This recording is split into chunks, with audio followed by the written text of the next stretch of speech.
কি করে আমি ডাল লেক পৌঁছেছি সেটা আপনাদের আগের ভিডিওতে দেখিয়ে দিয়েছি। নমস্কার, আবার একটা ভিডিও নিয়ে এলাম। আজকে আমার এই ভিডিওটা শ্রীনগর থেকে কার্গিল পর্যন্ত যাত্রার পুরো ডেসক্রিপশান আমি এই ভিডিওতে দেব। তো আমরা যখন ডাল লেকে পৌঁছালাম একটা শিকারা নিলাম। প্রতি শিকারা আমাদের 700 টাকা করে পড়লো। একটু দরদাম করে নেবেন, যে যেরম ইচ্ছে দাম চায় দরদাম করে নিলে ভালো দামে পাবেন। এখানে ডাল লেকে আপনি যখন উঠবেন তখন ওনারা বলে দেবে 4টে স্পট দেখাবে। একটা হলো চারচিনার, যেটা হলো আপনার চিনার গাছ ওইখানে ভর্তি। তো ওর মাঝখানেই কতগুলো হাউসবোট রয়েছে, সেখানে সমস্ত ওখানে যা যা অনুষ্ঠান হয় তার জন্য ভাড়া দেওয়া হয়, বেসিক্যালি ব্যাংকয়েট মতো। আর রয়েছে মিনা বাজার, যে মিনা বাজারে গেলে আপনার পকেট ফাঁকা হবে। স্পট কি জানি না, বাট প্রচুর ওখানকার চুড়িদার ফুড়িদার আমি দেখেছি, খুবই ভালো কিন্তু একটু এক্সপেন্সিভ। আর তাছাড়া প্যানারোমিক ভিউয়ের জন্য তো ডাল লেক বিখ্যাতই।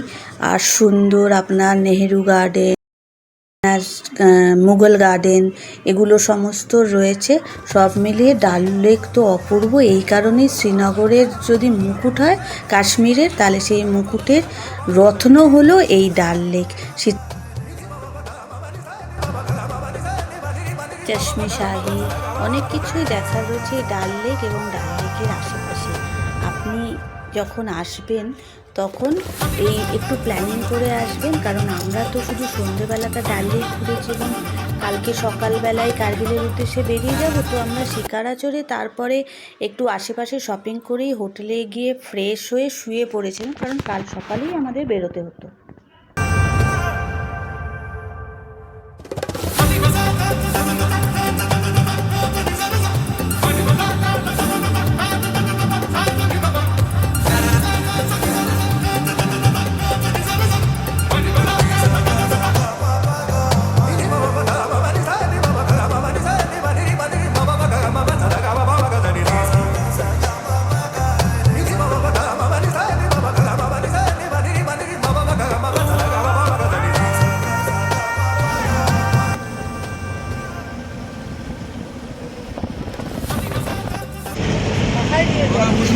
বিশে মে এখন আমরা শ্রীনগর ছাড়লাম।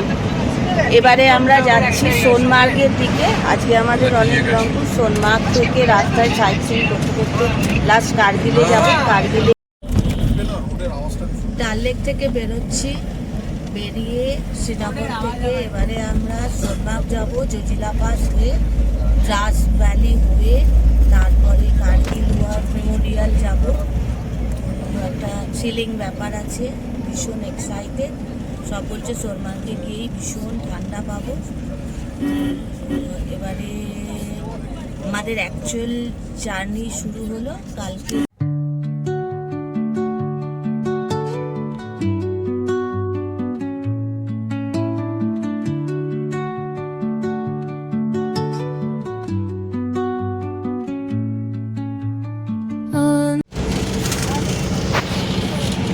সোনমার্গ এখান থেকে আর 55 কিলোমিটার। আমরা একটা টাউনের মধ্যে দিয়ে এলাম, প্রচণ্ড জ্যাম ছিল, সে কারণে একটু লেট হয়ে গেল। আমরা 120 কিলোমিটার কভার করে তারপরে শ্রীনগর।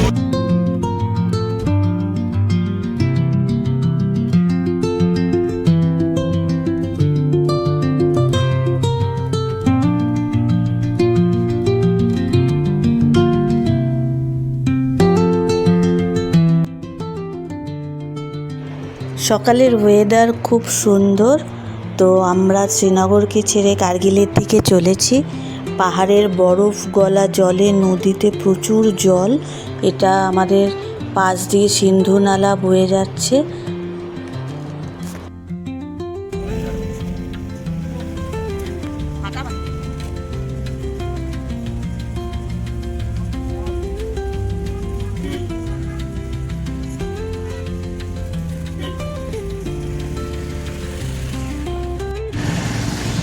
সোনমার্গ থেকে আর 45 কিলোমিটার আগে আমরা একটা জায়গায় দাঁড়িয়েছি। ওখানে আমরা এখন লাঞ্চ ফাঞ্চ করবো, তারপরে সোনমার্গের রাস্তায় যাবো। বলছি ওখানে কোনো ওয়াশরুম নেই, তারপরে জলেরও সেরকম কোনো ব্যবস্থা নেই। তো ওখানেই সেই জন্য বললো ওখানে দাঁড়ানো যাবে না, তো এখানেই এখন 12:30 বাজে, আমরা লাঞ্চ ফাঞ্চ সেরে নিয়ে একেবারে ওপরের দিকে উঠবো। সোনমার্গ থেকে দ্রাস হয়ে কার্গিল ওয়ার মেমোরিয়াল হয়ে তারপরে কার্গিলেই আমাদের আজকে নাইট স্টে।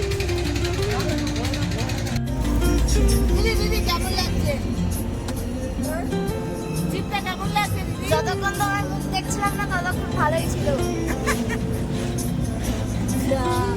ম্যাডাম ম্যাডাম ভালো লাগছে।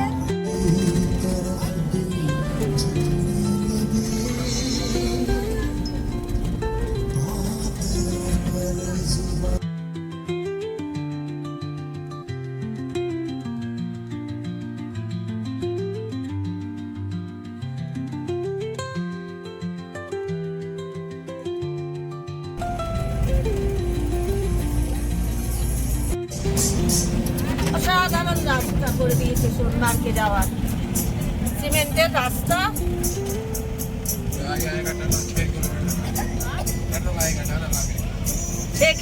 6 किलोमीटर का टनल, बाप रे। Sonamarg tunnel, Sonamarg 5.5 metre height पर।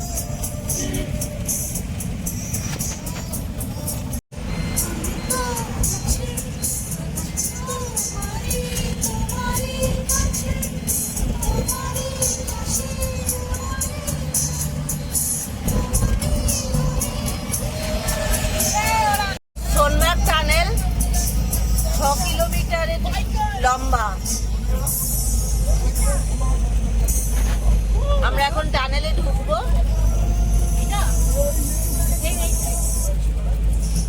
Welcome to Sonamarg tunnel.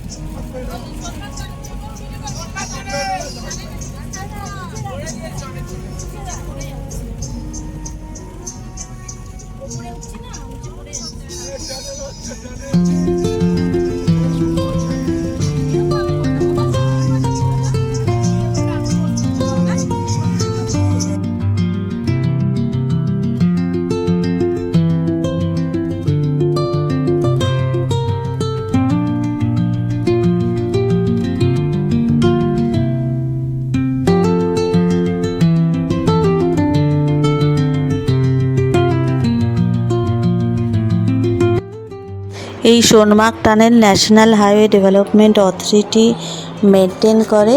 6.5 kilometre মোটামুটি এই টানেলের হাইট। টানেলের ভেতরে কত স্পিড তারপরে চলছেন, আপনি কত কিলোমিটার কভার করলেন সবই রয়েছে। 2 ওয়ে লেন আছে যাতে আপনার কোনো অসুবিধা না হয়। এই সোনমার্গ টানেল থেকে বেরোলেই আপনি সোনমার্গের অপূর্ব সুন্দর ভিউ দেখতে পারবেন।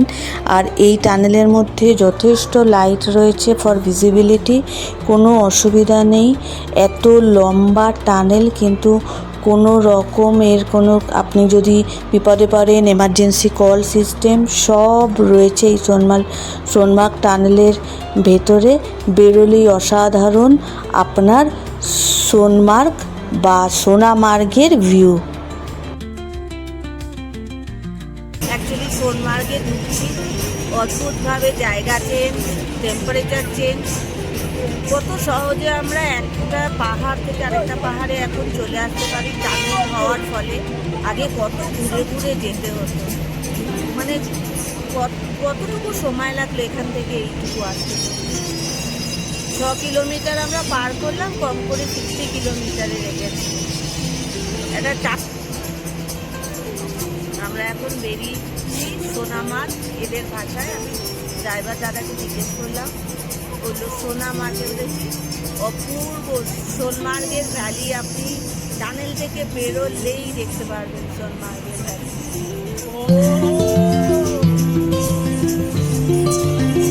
সোনমার্গ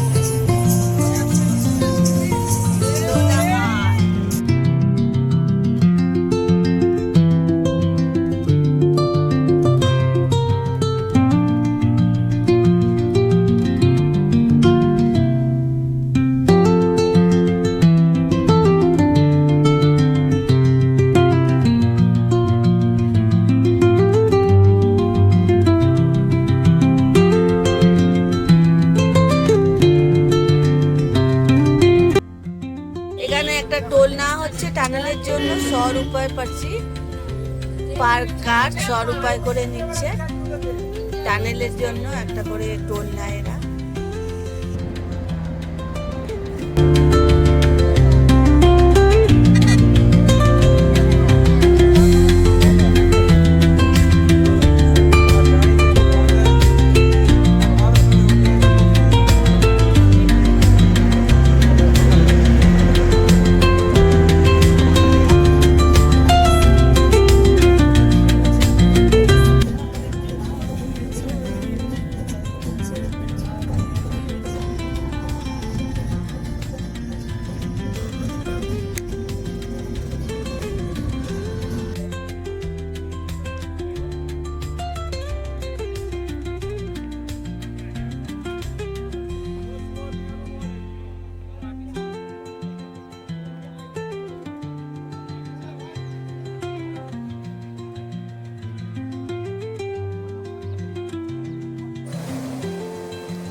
দেখো সোনমার্গ ভ্যালি তোমাদের দেখাচ্ছি, অপূর্ব। অনেক ফটো ক্লিক করলাম, রিলসও বানাবো আমি প্রচুর। সামনে সিন্ধু নদীর একদম সামনে। আমাদের ভারতবর্ষে এখন সিন্ধু নদী বয়ে চলে যাবে পাকিস্তানে।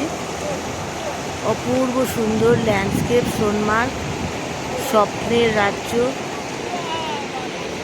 ঠান্ডা অতটা নেই জানো, মোটামুটি জ্যাকেট প্যাকেট এখনো পর্যন্ত গায়ে গলায়নি।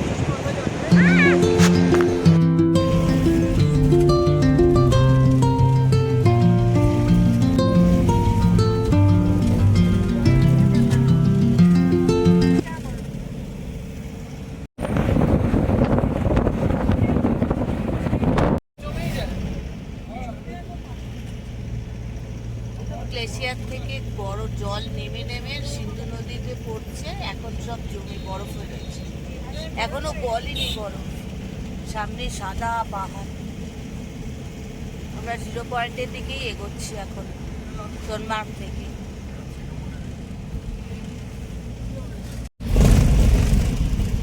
জজিলা পাসের মধ্যে দিয়ে যাচ্ছি, ওয়ার্ল্ডের সব থেকে খতরনাক পাস। মানে এইদিকে খাড়াই পাহাড়, পাথর পড়ছে যখন তখন, আর এইদিকে হলো খাড়াই খাদ। সামনে অপূর্ব সাদা পাহাড়, মানে আপনার হলো গিয়ে পাহাড়ের সৌন্দর্য প্লাস বিপজ্জনক রাস্তা, কম্বিনেশনটা খুব ভালো। বরফ জমে পাথর হয়ে গেছে, এগুলো সব বরফ সামনে। সোনমার্গ ছেড়ে এখন আমরা জজিলা পাস ধরে কার্গিলের দিকে এগোবো। অপূর্ব সুন্দরের ভিউ এবং ল্যান্ডস্কেপ। এখান থেকে অমরনাথ যাত্রা শুরু হয় এই রাস্তা থেকে।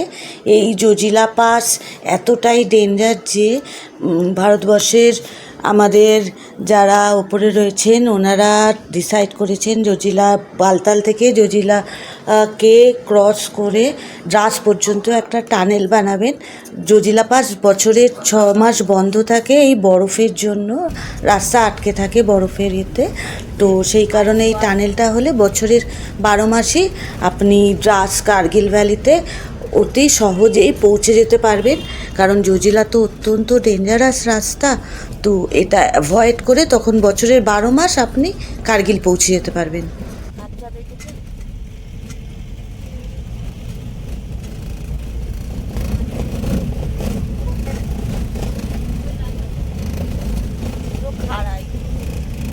এই যে পাথরগুলো দেখছেন, এগুলো সব ভেঙে ভেঙে যখন তখন বড় পাথর পড়ে যাবে। ল্যান্ডস্লাইড, পাথর এখানে কমন ব্যাপার।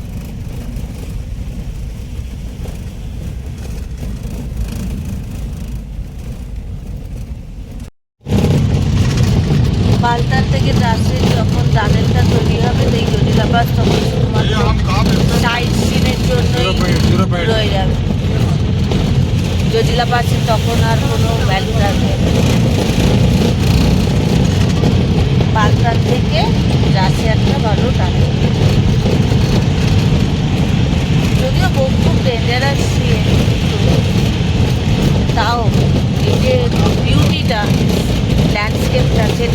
হবে না, টানেলের মধ্যে দিয়ে গিয়ে দেখতে হবে, ঠিক আছে?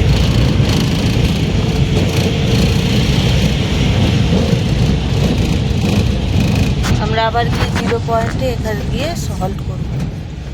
লাঞ্চ করছিলাম তখন বৃষ্টিও এলো হালকা, খুব হাওয়া দিচ্ছিল, ঠান্ডা লাগলো, জ্যাকেট প্যাকেট করলাম। গাড়ির ভেতর গরমই লাগছে,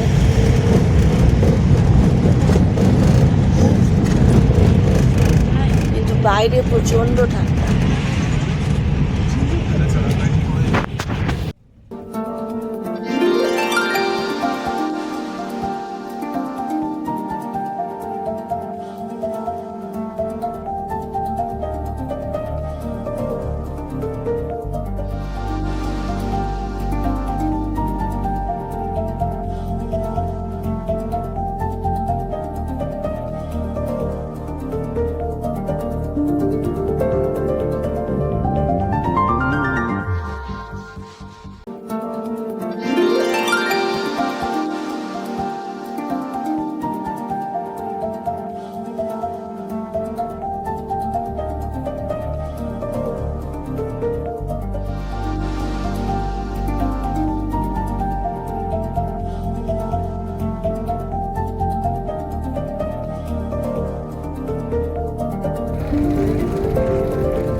সবাই নেমেছে ওই বরফের মধ্যে, আমরা ওইখানটায় গিয়ে যাব। ওই 0 পয়েন্ট है ना भैया?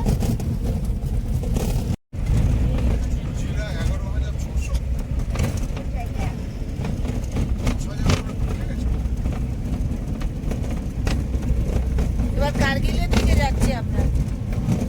Project Kargil 96 kilometre.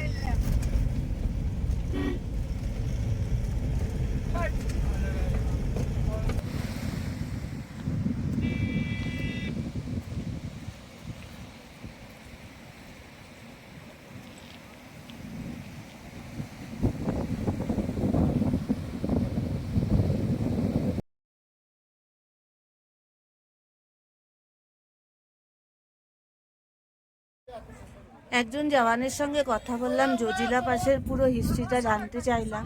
এখানে পাকিস্তানের এগেনস্টে এরা লড়েছিল। তো এই যে স্তম্ভটা দেখতে পাচ্ছ, এখানে ওরা ইন্ডিয়ার ফ্ল্যাগ দিয়ে এই জায়গাটা দখল করেছিল পাকিস্তানের সঙ্গে লড়াই করে। আর ওই যে গ্রিন কালারের ট্যাঙ্কটা দেখা যাচ্ছে, এই ট্যাঙ্কটা দিয়ে যুদ্ধ করেছিল। এখানে এবারে জানুয়ারি মাসে পুরো পুরো বরফে ঢেকে গেছিলো, -48 ডিগ্রি টেম্পারেচার হয়ে গেছিলো বললো। এখানে এরা ছিল এই টেম্পারেচারে, বরফ গলিয়ে জল বের করে তারপরে খায়, ড্রাই ফ্রুট খায়। বাবা, এদের লাইফ সিরিয়াসলি এত টাফ। এর পেছনেই পাকিস্তান, তো এখানেই ওরা যুদ্ধটা লড়েছিল ওই ট্যাঙ্কটা দিয়ে। 12 কিলোমিটার পথ ওরা যায়, এই পাহাড়ের ভেতরেই রাস্তা রয়েছে, ওই দিয়ে উপরে উঠে ক্যাম্পে গিয়ে ওরা আমাদের দেশকে রক্ষা করে। বাবা, জানুয়ারিতে -48 ডিগ্রি টেম্পারেচারে ওরা এখানেই ছিল, বরফ গড়িয়ে জল খেয়েছে। ভাবলেই কিরম লাগে না? সত্যি, জয় জওয়ান জয় হিন্দুস্তান।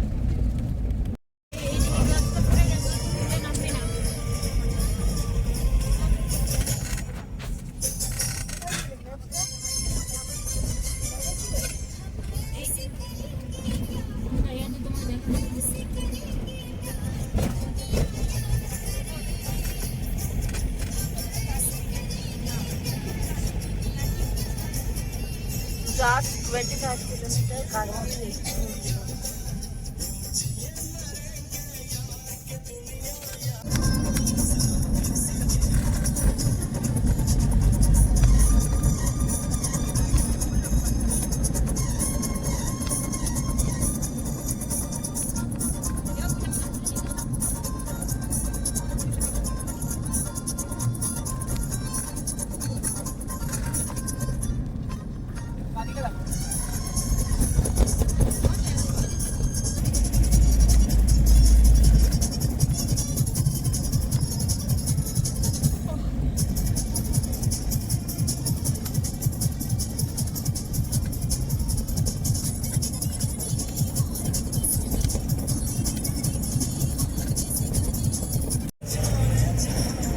চার্চ গেটওয়ে পাস করলাম। এখন আমরা ট্রাফিক ভিতর ঢুকছি। ডান দিকে পুলিশ স্টেশন ছিল বাসে।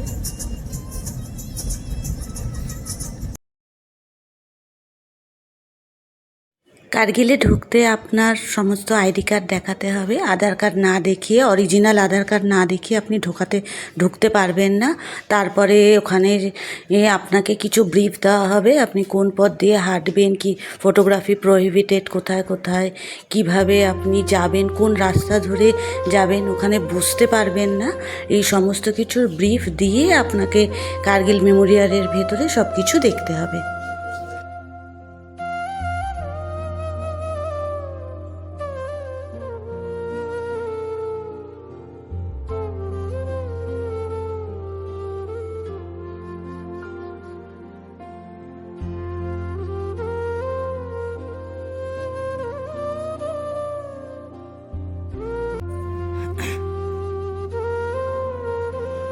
আমরা কার্গিল ওয়ার মেমোরিয়ালে এসে পৌঁছালাম বিকেলবেলা। তো এটা হলো কার্গিল শহর থেকে 50 কিলোমিটার দূরে কার্গিল ওয়ার মেমোরিয়াল।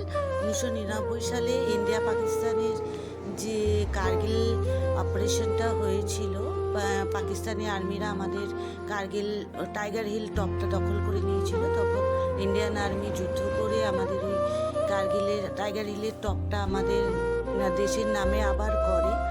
তো সেই যুদ্ধ করে যে যুদ্ধ হয়েছিল, সেই যুদ্ধের অপারেশনের নাম ছিল বিজয় অপারেশন। তো সেই নামকরণ করেই 26শে জুলাই প্রত্যেক বছর এখানে বিজয় দিবস পালন করা হয় কার্গিলে। আর কার্গিলের ইন্ডিয়ান আর্মি সম্পর্কে তো কিছুই বলার নেই, ভেতরে অনেক কিছু দেখার আছে। MiG 21 ফাইটার প্লেন, তারপর 75x24 প্যাক হাউজার, বোফোর্স হাউজার, তার মধ্যে রয়েছে বিজয়পাত। বিজয়পাতে দুধারে আপনার 8খানা মূর্তি রয়েছে। তার মধ্যে আমাদের ক্যাপ্টেন বার্তাকে তো সবাই জানে, শেরশাহ মুভিতে আমরা ক্যাপ্টেন বার্তাকে খুব ভালোভাবে জেনেছিলাম, কিভাবে কার্গিল দখল করেছিল নিজের প্রাণ দিয়ে ক্যাপ্টেন বার্তা। তো তার মূর্তিও এখানে রয়েছে। এই যে এইটা হলো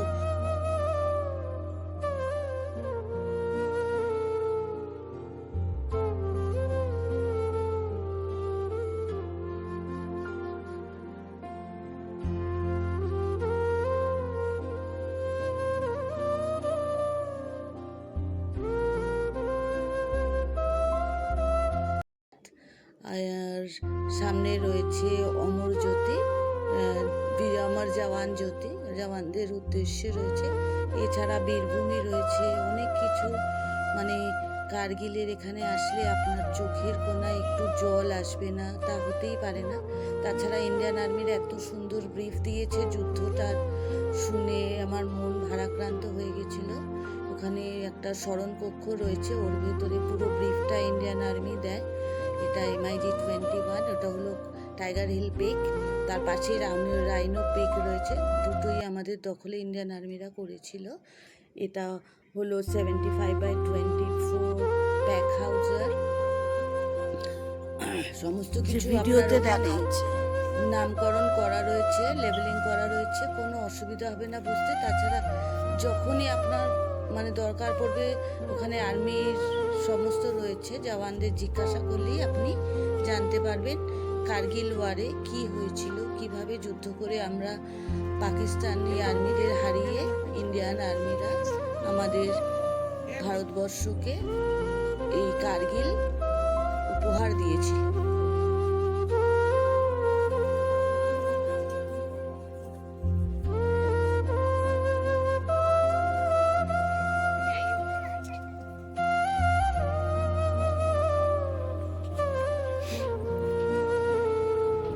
এটা হলো অমর জ্যোতি।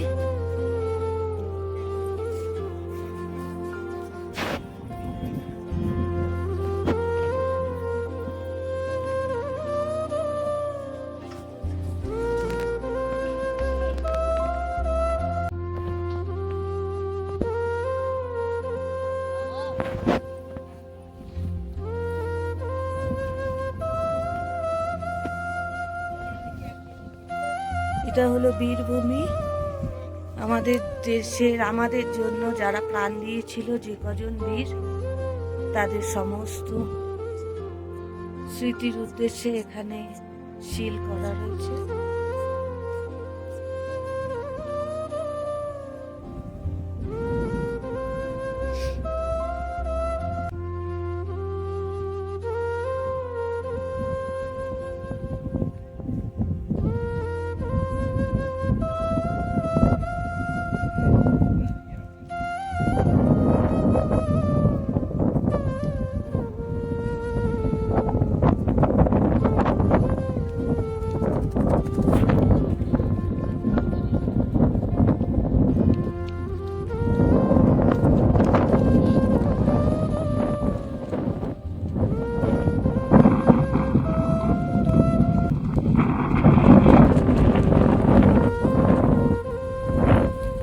গায়ে কাঁটা দিয়ে উঠেছে যখন মিউজিয়ামে সমস্ত ব্রিফগুলো দিচ্ছিল যে পাকিস্তানের আর্মিদের সমস্ত ধরাশায়ী করে আমাদের বীররা ওই পাকিস্তানের ওই যে কবজা করে নেওয়া, এগুলো আমরা আমাদের ভারতেরই অংশকে কবজা করে নিয়েছি, সেগুলো আমরা আবার নিজেদের দখলে এনেছি।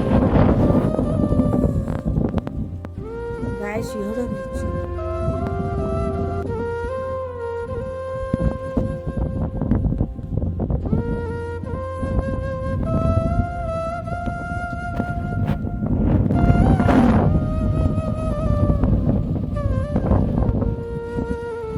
আমি না এখানে এসে বেশি কিছু বলতেও পারছি না, মানে জায়গাটা এরকম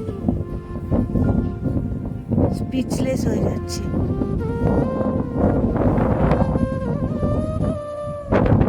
মিউজিয়ামের ভেতরে ফটোগ্রাফি অ্যালাউড না, তাই করতে পারলাম না। একজন জওয়ান ব্রিফ দিচ্ছিল।